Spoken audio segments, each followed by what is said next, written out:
നമസ്കാരം. മലയാളി വാർത്തയിലേക്ക് സ്വാഗതം.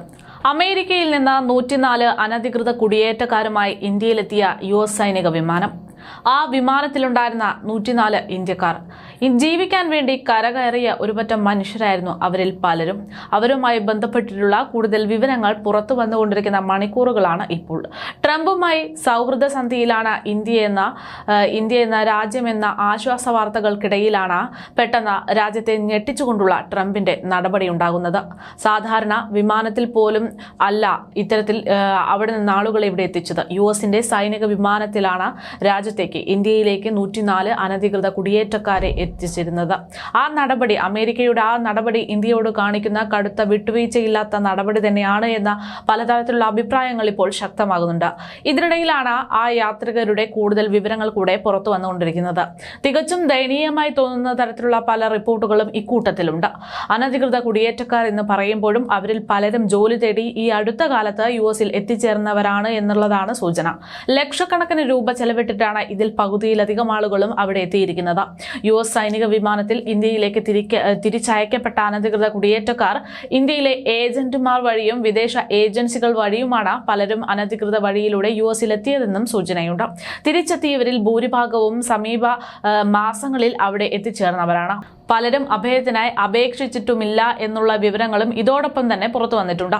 പഞ്ചാബിലെ വെർപാൽ ജില്ലയിൽ നിന്നുള്ള 26-കാരിയായിട്ടുള്ള സുഖ്ജീത് കൗർ പ്രതിശ്രുത വരനെ വിവാഹം കഴിക്കാൻ വേണ്ടിയിട്ടാണ് വളഞ്ഞ വഴി സ്വീകരിച്ചത് എന്നതാണ് ഈ റിപ്പോർട്ടുകൾക്കൊപ്പം തന്നെ കൂട്ടിച്ചേർക്കേണ്ടുന്നത്.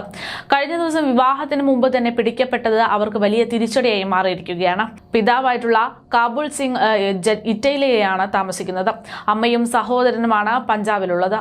എന്റെ കൊച്ചുമകൻ 15 ദിവസം മുമ്പാണ് US-ലേക്ക് പോയിരിക്കുന്നത്. US-ലേക്ക് പോകാനുള്ള തീരുമാനത്തോട് ഞാൻ എതിരായിരുന്നു എന്നും ഈ യുവാക്കൾക്ക് എന്താണ് സംഭവിക്കുന്നത് എന്നറിയില്ല എന്നും എത്ര രൂപ ചെലവാക്കിയിട്ടാണ് വന്നതെന്നറിയില്ല എന്നും മടങ്ങിയെത്തിയ അജയ് ദീപ സിംഗിന്റെ മുത്തച്ഛൻ ചരൺ സിംഗ് പ്രതികരിക്കുകയുണ്ടായി. അജയ് ദ്വീപിന്റെ പിതാവ് സ്വരൻ സിംഗ് തന്റെ 3 ഏക്കർ കൃഷിഭൂമി പണയപ്പെടുത്തിയിട്ടാണ് മകനെ US-ലേക്ക് അയച്ചത് എന്നും ഇതോടൊപ്പം തന്നെ പറയുന്നുണ്ട്. IELTS പഠിച്ച സ്റ്റുഡൻസ് വിസ നേടാൻ വേണ്ടി അർഷാദ് ദ്വീപ് ശ്രമിച്ചുവെങ്കിലും അതിൽ വിജയിച്ചിരുന്നില്ല.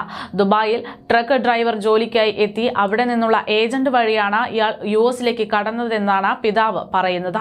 മൊത്തം 60 ലക്ഷം രൂപയോളമാണ് ഇതിന്റെ പേരിൽ കുടുംബം ചെലവിട്ടതെന്ന് വിവരങ്ങളും പുറത്തു വന്നിട്ടുണ്ട്.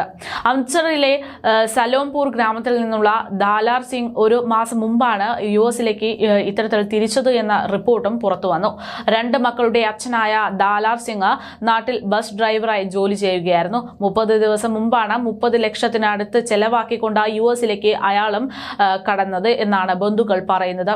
ടെക്സാസിലെ സാൻ ആന്റോണിയോയിൽ നിന്ന് നാട് കടത്തിയിട്ടുള്ള ഇന്ത്യക്കാരുമായി എത്തിയിട്ടുള്ള ആദ്യ വിമാനം കഴിഞ്ഞ ബുധനാഴ്ച ഉച്ചയ്ക്ക് 1:30 അമൃത്സറിലെ ശ്രീ ഗുരു രാംദാസ് ജി രാജ്യാന്തര വിമാനത്താവളത്തിലേക്ക് എത്തുന്നത്. തിരിച്ചെത്തിയവരിൽ ഉണ്ടായിരുന്ന പഞ്ചാബ്, ഹരിയാന എന്നിവിടങ്ങളിലുള്ള ആളുകളെയൊക്കെ അവരുടെ സ്ഥലങ്ങളിലേക്ക് എത്തിക്കുന്ന രീതിയിലാണ് കാര്യങ്ങൾ പോയിക്കൊണ്ടിരിക്കുന്നത്. ഗുജറാത്ത് അടക്കം മറ്റ് സംസ്ഥാനങ്ങളിലുള്ളവർക്ക് വിമാന സൗകര്യങ്ങളടക്കം ഏർപ്പെടുത്തിയിരുന്നു. ചരിത്രത്തിൽ ആദ്യമായിട്ടാണ് ഇന്ത്യൻ കുടിയേറ്റക്കാരെ US സൈനിക വിമാനത്തിൽ തിരിച്ചയച്ചിരിക്കുന്നത് എന്ന് തന്നെയാണ് ഈ വാർത്തയ്ക്ക് പ്രാധാന്യമേറ്റുന്നത്.